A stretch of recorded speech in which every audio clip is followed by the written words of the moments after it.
Bonjour et bienvenue dans l'Almanach des Fées Célestes. Et rebonjour Joël. Bonjour Claire. Et bonjour tout le monde. Donc nous sommes ravis d'être avec vous pour ce deuxième volet de l'Almanach des Fées Célestes, les commentaires astrologiques pour la période du 21 au 27 avril 2025, la quatrième phase de la première lune de printemps nord, automne sud. Donc la fin de cette première lunaison de printemps. On va voir ce qu'on récolte.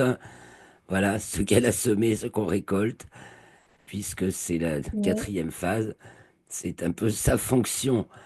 Donc c'est du dernier quartier, le dimanche, non, le lundi 21 avril à 3h35, à la nouvelle lune, le dimanche 27 avril à 21h30. Si mes souvenirs sont bons, nous allons regarder les thèmes. Je vous invite à suivre le bulletin astronomique, malgré les quintes de tout que je m'y suis tapé. J'espère que ça vous sera pas trop dérangé. J'ai pas trop le temps de retoucher cette vidéo-là. J'avoue que je suis un petit peu débordé, donc elle sera mise également en ligne brute de fonderie. Et je vous prie de m'excuser pour toutes ces petits désagréments. Alors, on va regarder les thèmes de suite. Je partage. Merci en tout cas à vous pour vos partages, vos commentaires, vos likes, bien sûr. Vous voyez, j'étais en train de chercher des images pour compléter l'article que vous trouvez en ligne et qui vous explique tout le déroulé des événements de la semaine. Donc l'article est en ligne dans la description de la vidéo. Vous avez le lien. Donc merci à vous tous et à tous nos nouveaux abonnés. Bienvenue à vous parce qu'il y a eu beaucoup de nouveaux abonnés ces derniers temps. Bienvenue à vous et bien sûr bonjour et bonjour et merci aux anciens. Et n'hésitez pas à vous abonner si ce n'est déjà fait. Voilà, nous allons donc partir du dernier quartier, donc lundi 21, à 1h35 heure universelle, donc 3h35. Et bon, il fait pas chaud là. Là, ça caille. Mm. Alors, c'est de là qu'on vient, hein. Nous, aujourd'hui, on est le 18 au moment où nous enregistrons cette vidéo. Le soleil est encore en bélier et il va rentrer en taureau le 19 à 21h55 à nos montres. Alors, il y aurait cela, c'est pourtant une carte plutôt de beau temps, sauf que la lune en Capricorne, ça caille en deux et ça peut être humide. Et ce blocage du grand pouvoir, là, qu'on va suivre toute la semaine, donc Soleil, Mars et Pluton, hein, j'ai expliqué dans le bulletin astronomique que nous avions le carré Soleil-Mars, donc là, c'est le carré Est, l'opposition est passée, on va vers la conjonction, carré Est de Pluton, et le carré Ouest de Mars, pardon, et le carré Ouest de Pluton, qui est le premier carré à se produire après la conjonction qui a eu lieu en janvier. Donc Mars et Pluton se retrouvent opposés, Mars est entré en Lion, et opposé à Pluton au double carré du Soleil. Tout cela, c'est le grand pouvoir. Donc je le montre dans le RET parce que c'est un petit peu avant le début de notre période, mais ça va nous tenir, vous allez voir, toute la semaine. Et donc les trois centres du grand pouvoir sont en tension maximale, avec le Soleil en taureau, Mars en lion et Pluton en verseau. Ce sont les signes fixes, on est dans un moment de vraiment de rupture, de bascule, de réorganisation complète et ça risque d'être assez secouant, pas troublant. Alors je reviens sur les thèmes, on va venir. Là où on en était, c'est que quand je vois la météo le thème du dernier quartier, ça me fait penser à il fait froid. Là, le thème du 19 me dirait assez beau, mais c'est vrai, peut-être pas chaud du tout, du tout, du tout.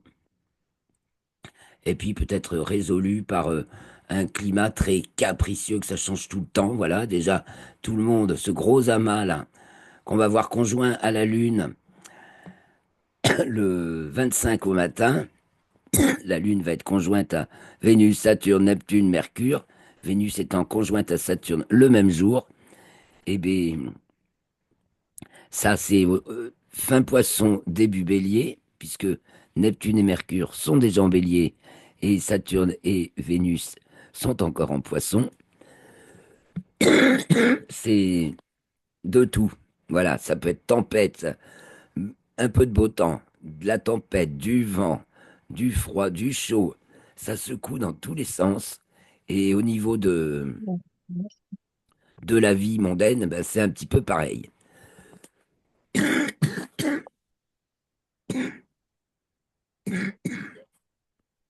C'était d'ailleurs le 19, c'est l'entrée du soleil en taureau, hein.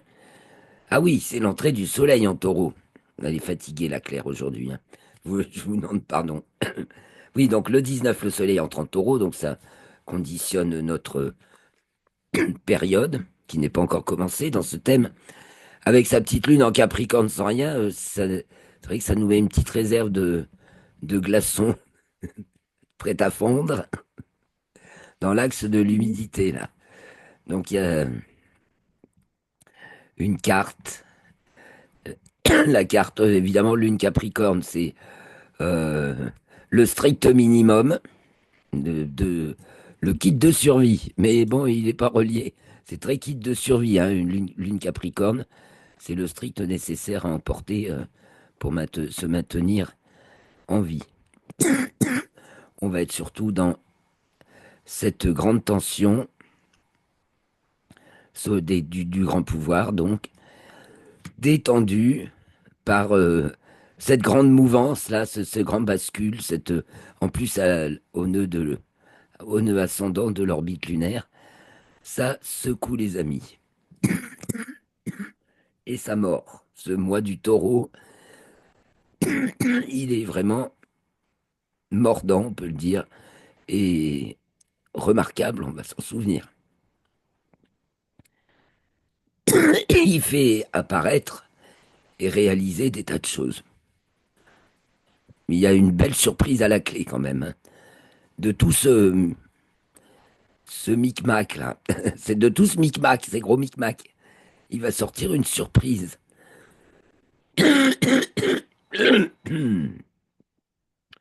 La gouvernance, la tenue des rênes, hein, c'est vraiment en Gémeaux. C'est Jupiter tient des rênes, mais c'est un peu comme le chariot du tarot. Il y en a un qui va tirer dans un sens et l'autre dans l'autre. Surtout quand c'est un aspect dissonant, là. Enfin, tensionnel. J'aime mieux dire tensionnel que dissonant. Disons que ça crée un problème à résoudre. Mais c'est ce qui stimule le gloubi-glouba, le micmac populaire, là, parce qu'on est dans l'expression du sujet. Donc le sujet, ben, c'est nous, c'est chacun d'entre nous, et à l'échelle du pays, qui se trouve un petit peu en attente, là, en mode, euh, en mode complètement ratatiné pour, dans l'attente de sa survie, rentrer dans la coque de sa graine.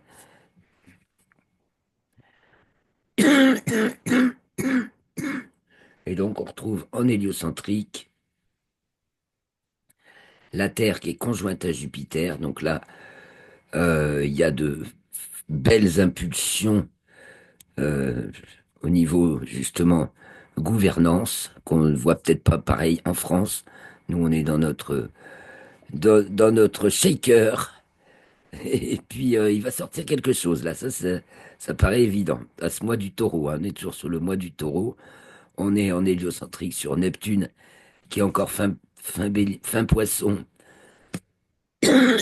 pour quelques mois, plus longtemps, hein, en hélio. Donc, c'est cette charnière poisson-bélier, qui est vraiment bah, on remet les compteurs à zéro complet. Et là, c'est spirituellement parlant, on est en train de s'aligner sur quelque chose qui sonne juste, même si pour l'instant il y a une belle cacophonie. Et que là, pareillement, mondialement aussi, on se retourne. D'ailleurs, tiens, Vénus, opposée Uranus, Vénus en Scorpion, elle est pratiquement sur le degré de notre ascendant. en géocentrique et Vénus et Uranus sont les deux fonctions planétaires qui parlent le mieux de la France. Donc, on pourrait dire que l'épine mondiale en ce moment, c'est la France, hein, avec l'obstination de son équipe de zinzins euh, agités, là, c'est fou c'est grillé de la cervelle qui sont, qui sont aux commandes, qu'on entend s'agiter. Alors, il y a heureusement c'est calmé par les faits et puis peut-être enfin par le peuple qui pourrait commencer à se soulever pour se faire entendre. Et on a en plus une opposition Mercure-Uranus au double carré de Saturne. Donc là, il y a au niveau des enquêtes et des révélations, il y a encore beaucoup de choses qui sortent et du coup, et, et plein de choses qui sortent, énormément. Là, on dirait qu'on va vraiment finir de déballer le poteau rose, parce qu'il faut déballer, déballer, déballer, déballer, tellement il y a de choses incroyables incroyables, hein, Vénus opposé Uranus, incroyable, les pensées incroyables, la Révolution française, Vénus, Uranus, ça vous renverse. Vénus tourne à l'envers, enfin, tourne la tête en bas pour nous et Uranus tourne sur le côté complet, la tête vers le bas. Donc aussi, c'est les deux plus renversantes planètes, fonctions, quoi, qu'on puisse trouver, et ça renverse pour tout le monde. Là, c'est la grande bascule en ce printemps. On y arrive, je crois, hein. Donc, quand la Lune entre en Verseau, parce on n'a pas encore attaqué notre période, c'est le 20 avril, elle est conjointe à Pluton, et on arrive à notre thème du dernier quartier, qui commence notre période le 21 avril, où on voit notre opposition Mars-Pluton, Pluton étant accompagné par la Lune, pile à l'ascendant, et opposé Mars. Donc, un, au niveau météo, moi ça me dit, ouh là là, fait pas chaud. Uranus étant tout en bas, tirant vers le bas, Jupiter tirant là, qui est dans l'axe des températures, tirant vers le bas, et son carré au paquet en poisson bélier, ça fait de la pluie, effectivement. Ils ont même annoncé de la neige. Enfin, oui, ça m'étonne pas. C'est complètement atypique, hein, Lune Pluton atypique comme situation. Ben, du coup, en plus, bon, ben, c'est le week-end de Pâques, hein. Ça se passe à la maison. Pour l'instant, ça se passe à la maison. Au niveau de ce dernier quartier, on sera dans nos affaires privées. Et il est de toute façon très, très, très bon de s'occuper de nos affaires privées à ce moment-là. Dans le monde, on a toujours le trigone Terre à Jupiter, mais il est séparant, puisque la Terre est maintenant entrée en Scorpion. Le Soleil entre en Taureau du point de vue géocentrique, ça veut dire la Terre entre en Scorpion du point de vue héliocentrique, qu'on l'a vu dans le thème de tout à l'heure, l'entrée du Soleil en Taureau. Donc en hélio, c'était l'entrée de la Terre en Scorpion. On a donc cette opposition Vénus-Uranus qui vous renverse et qui se détend par Saturne, ce qui fait que, bon, ben, faut passer au crible de l'épreuve, hein. Et puis, quoi de neuf? Ben non, toujours au niveau héliocentrique, sur les grandes révélations, là, il va y avoir des tas de choses sur la table. Comme on attaque la dernière phase, donc on va avoir un peu les bilans de tout ce qui a été euh, bousculé déjà, hein, puisque, ah oui, l'opposition Mercure-Jupiter, évidemment, le commerce international, mes amis. Bien entendu, avec tout ce que Trump a balancé à ce niveau-là, donc toutes les répercussions que ça a, les réajustements, etc. De toute façon, le monde est en train de se réorganiser et euh, ceux qui tiennent la tête de la France pour l'instant peuvent toujours s'agiter. La France et l'Angleterre, hein, on est des forcenés de la guerre à ce moment-là, peuvent toujours s'agiter, ça, c'est comme des petits, des enfants capricieux qui trépignent, quoi, complètement à côté de la plaque. On voit qu'en latitude écliptique, géoécliptique, Vénus et Mars se sont réunis. Ça donne une note de solidarité humaine C'est bien. Alors c'est guerre ou paix, mais quand Vénus se met avec Mars, on va plutôt faire paix que guerre. Évidemment, si on dit Mars se met avec Vénus, oh, il va y avoir de la division. Bah, de toute façon, on va jouer avec le duo duel. Alors quand la Lune entre en Poisson le 23 avril à 5h06 TU, le Soleil est à l'ascendant. C'est au moment du lever du Soleil. Donc, c'est signe aussi que ça sent le nouveau. Et il y a quelque chose de nouveau qui se sera déjà produit. On peut s'attendre vraiment à un truc qui casse, quoi, hein. Soleil au carré de l'opposition Mars-Pluton, ça casse. Et tout ce qui...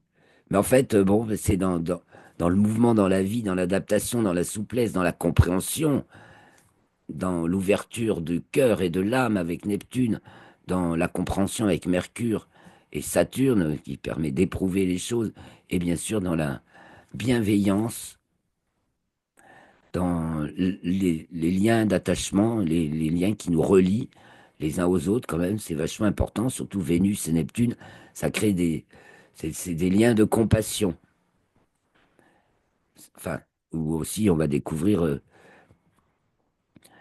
l'envers de ce... Alors, en positif, c'est des liens de compassion, et sinon, ça peut être des liens mystiques ou éventuellement euh, pervertis, ou... voilà, mais ça donne une aura à Vénus, a priori de renouveau, puisque Neptune, elle, en géocentrique, là, est entrée en bélier.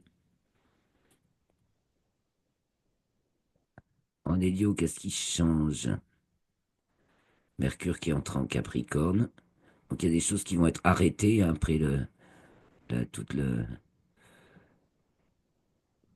l'agitation là, provoquée par le bouleversement hein, des tarifs douaniers donc sur le marché international, entre les effets d'annonce et ce qui va concrètement, les tractations qui vont concrètement en ressortir, voilà, les accords au cas par cas, c'est pour rééquilibrer, voilà, un grand organisme en cours de rééquilibrage et de restauration, hein. Enfin, même de plus que restauration, c'est on passe à autre chose, quoi. Alors, le Mars est en 4, la thématique, évidemment, chez nous, de la guerre, et toujours, voilà, c'est le terrain. Mais c'est Niet, voilà, justement, Mars, en face, il y a Pluton, Pluton, c'est Niet. Et justement, on a des tas d'autres possibilités, opportunités. Il y a des tas de capillaires hein, par où les solutions peuvent passer. Il faut rentrer dans le détail et la réalité des situations et puis prendre des orientations nouvelles, comme le dit Mercure, qui a bien entendu Neptune puisqu'il était conjoint juste avant. Donc le 25 déjà, la Lune entre en bélier à 7h23, temps universel. Et là, à ce moment-là, donc évidemment, pour acter le nouveau, il n'y a pas mieux. En plus, elle est conjointe à Vénus, donc elle est conjointe à tout cet amas. Donc, c'est le jour de la cascade de conjonction de la Lune avec les planètes. Et Jupiter est en Gémeaux à l'ascendant pour saluer cette multitude. Alors, toujours tensionnel, notre Jupiter, là, ça grince. On voit on voit l'Olympe là de nos dirigeants qui se croient, qui se prennent pour l'Olympe et qui sont bien piètres en fait, vraiment comme des, des mauvais gosses quoi. Mais des chenapans, des chenapans, ce que vous voulez. Ça vole pas haut, ça vole pas haut du tout et ils se font ramasser encore hein, aussi bien au point de vue idéologique, le Soleil, qu'au point de vue des faits concrets. Il n'y a rien qui tient la route. Ils peuvent essayer, mais il n'y a rien qui tient la route. Tandis que dans, faut être mouvant là, prêt à saisir l'occasion de chaque instant. Et le ciel est avec nous, puisque c'est bien tenu par cette figure harmonique des transcendantes, donc Neptune, sextile Uranus, sextile Pluton, donc Uranus et Pluton qui sont en trigone. Ah oui, début taureau, fin taureau pour Uranus, début Verseau pour Pluton. C'est vrai que pour l'instant, c'est pas encore tout à fait ça, mais en héliocentrique, ça nous donne Pluton en Verseau, Neptune qui s'approche de plus en plus du Bélier là vraiment, et Uranus aussi en Taureau. Donc en fait, c'est un trigone là, Uranus-Pluton en signe en carré encore. Donc on va le voir longtemps, hein, puisque déjà on voit la figure depuis un bail, mais au départ, Pluton était en Capricorne et Neptune était en Poisson. Elle y est encore. Et là, comme Pluton est passé en Verseau et que Neptune va passer en Bélier, Uranus va aussi arriver en Gémeaux sans tarder. Pour l'instant, on est encore, il y a de l'avancée, puis il y a du frein en même temps. Ça donne ça un petit peu. Et alors, en plus, on voit ici, au niveau des latitudes, aussi. Alors, en hélio, c'est Jupiter-Uranus, c'est pareil qu'en géo. Elles sont à la même latitude, ce qui donne un effet ascenseur. Puis c'est juste sous le plan de l'écliptique, là. Il y a quelque chose, on sent qu'il y a quelque chose qui s'apprête à sortir comme ça. Et tandis que, comme on l'a vu, Mars et Vénus sont là-haut et se serrent les coudes. Et puis la Lune entre en taureau, donc le 27 à 7h16 du matin, temps universel, donc 9h16. Et c'est encore Jupiter à l'ascendant, c'est exactement la même orientation, regardez. En bélier, Jupiter ascendant, donc quand les choses se répètent comme ça, hein, poum, poum, poum. Vous voulez du nouveau, les amis? Ah non, Riri, c'est toi. Ah, ça y est. Donc, ça se répète deux fois le même ascendant. Là, l'ascendant au taureau, donc le 27 avril. Chut, Riri, on retrouve la même configuration, sauf que la Lune s'approche évidemment du Soleil, puisque ça va être la nouvelle Lune.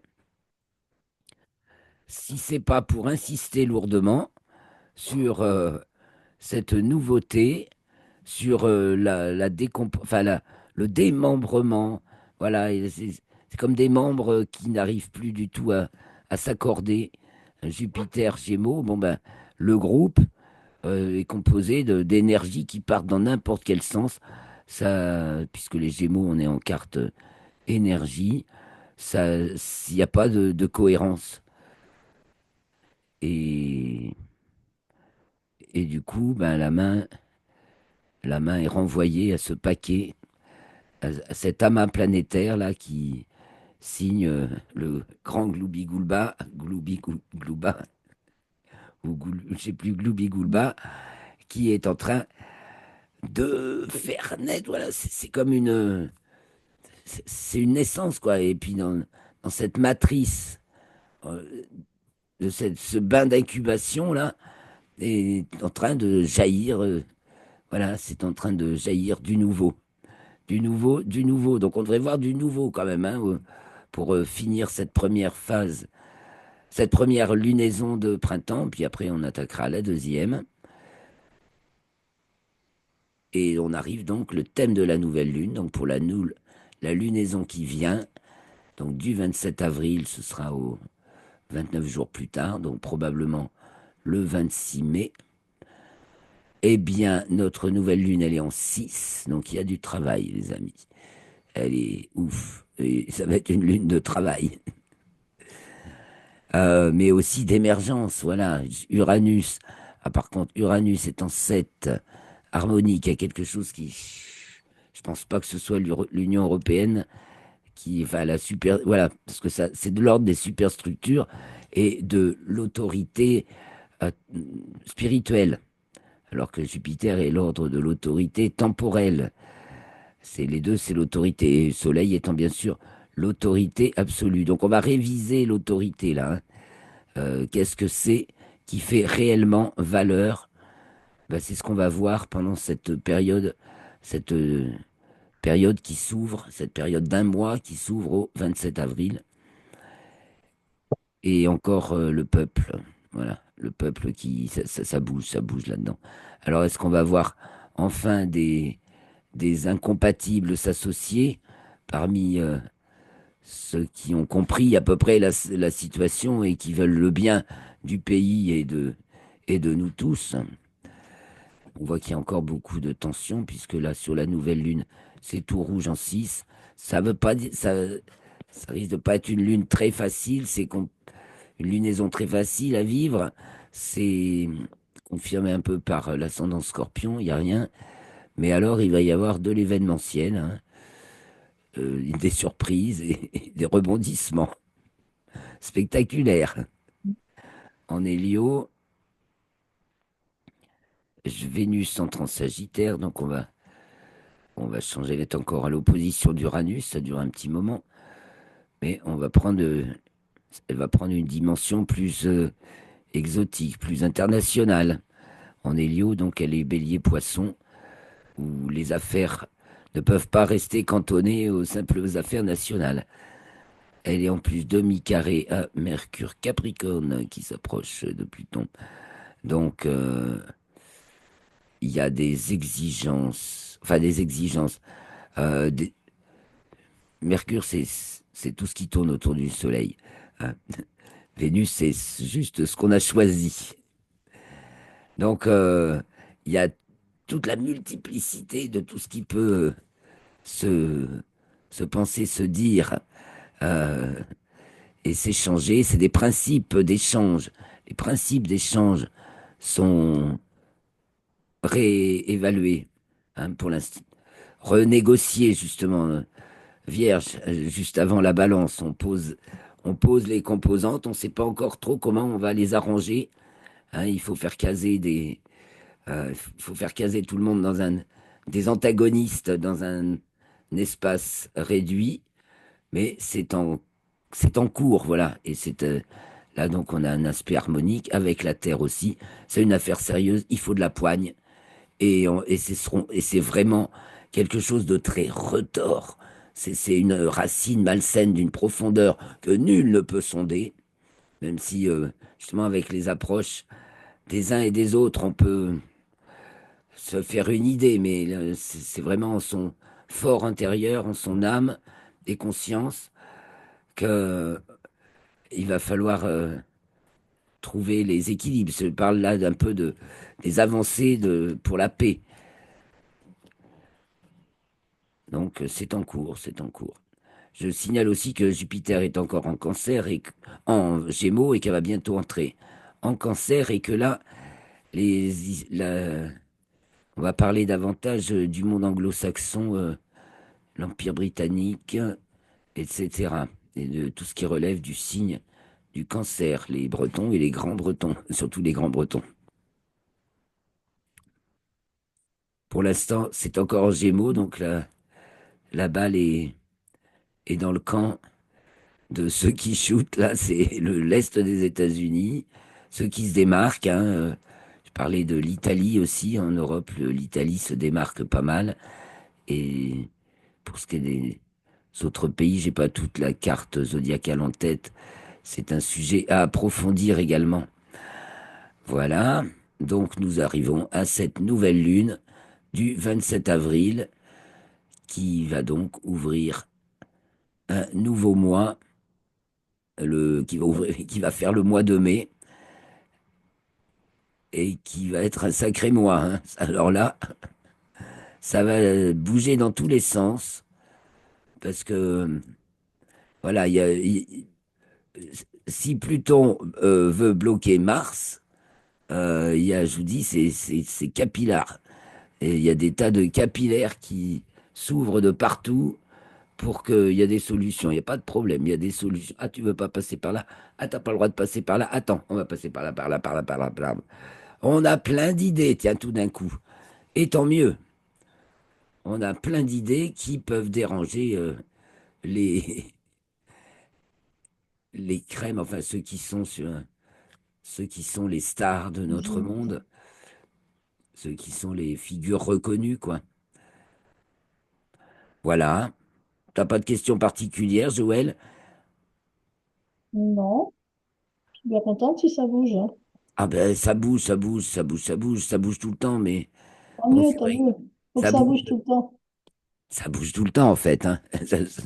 Il n'y a que Ouais, nos illusions qui restent fixes, parce que sinon, il n'y a rien dans l'univers qui ne bouge pas. À n'importe quelle échelle, ouais, tout n'est que mouvement, en fait. Et ça tourne sur soi-même et mm, ça tourne ouais, autour d'un barycentre commun avec d'autres corps. Et il y a de multiples. Et voilà, c'est une danse incessante. C'est ce que nous fait découvrir l'astronomie, en fait, hein. La mécanique céleste, c'est de la dentelle, en fait. De la dentelle rythmique. C'est d'accord. c'est un truc incroyable. Et donc, jamais deux situations peuvent se reproduire à l'identique. Ouais, Non, jamais. Donc, c'est toujours nouveau, toujours renouvelé. Même si, justement, chaque planète a son cycle et que les planètes entre elles ont leur cycle également. Donc, il y a d'innombrables cycles, effectivement. C'est pour ça que c'est pas quand même très, très facile à, mhm, à tout voir d'un coup. C'est pour ça que, bon, ben, on regarde dans un thème, voilà, on a à peu près on a une carte instantanée et déjà en 4x4, au lieu de rester sur la piste aux étoiles à tourner en rond avec un monocycle, et bien là, on est en 4x4. Donc on a la sphère locale, on voit qu'aussi que c'est bien tendu dans ma petite sphère locale, qui n'est peut-être pas la même que la vôtre, hein, parce que justement la sphère locale, ça change selon votre localisation encore bien plus que cette sphère qui est localisé pour la France, qui est localisé chez moi aussi également, donc, mais qui est un peu plus général. Tandis que là, entre, je sais pas, chez moi et à 200 kilomètres, là, il peut y avoir des différences analysables. Donc, seule détente par Uranus. Donc, pour moi, c'est élevé, mm, toujours plus haut, toujours plus dans les astres pour gérer des choses domestiques qui peuvent être lourdes, compliquées mm, et néanmoins passionnante ou attachante. mm, Alors, puisqu'on en est, on a à peu près fait le tour, n'hésitez pas donc tous qui nous suivez, tiens, je reviens un petit peu vers nous, n'hésitez pas à ouais, dire les questions que vous aimeriez que j'approfondisse avec Christophe aussi quand il est là, parce que vous voyez, ouais, on peut aborder tous les sujets avec l'astrologie. C'est, euh, ouais, tout est possible. On parle donc souvent de la situation nationale et internationale, un petit peu de nous, un petit peu de la météo, mais si vous mm, avez envie de creuser une question particulière, eh bien, n'hésitez pas. Donc voilà, je vais vous laisser là, comme je suis pas en méga forme, faut mieux que je me calme. Je vais bah bien oui, me retaper, c'est j'espère, ça, cette semaine. Le cours sur le système solaire que je pense mettre en, accès libre à tous. J'ai pas fini de le mettre en ligne, hein. Je l'ai enregistré hier, mais mm, il n'est pas encore en ligne. Mais vous pourrez aller le voir et venir vous mm, intégrer au cours après par la suite, parce que sinon c'est un cours un petit peu payant quand même. Bon, mais je fais des petits bouts gratuits mm, pour intéresser les gens. Puis ce voyage dans le système solaire, c'est surtout, bah, voilà, c'est mm, une version astronomie et astrologie pour bien faire le lien entre les deux. Alors, je vous remercie beaucoup mm. de votre attention, de toute votre participation, et je vous souhaite une belle semaine. Accrochez-vous bien, surtout à votre cœur. Tenez-vous droit, Mm. souverain, et on se retrouve la semaine prochaine pour les nouvelles aventures de l'almanach des Fées Célestes. Ciao Joël, Au ciao tout revoir, le Pierre. monde. Bonne soirée. Merci beaucoup.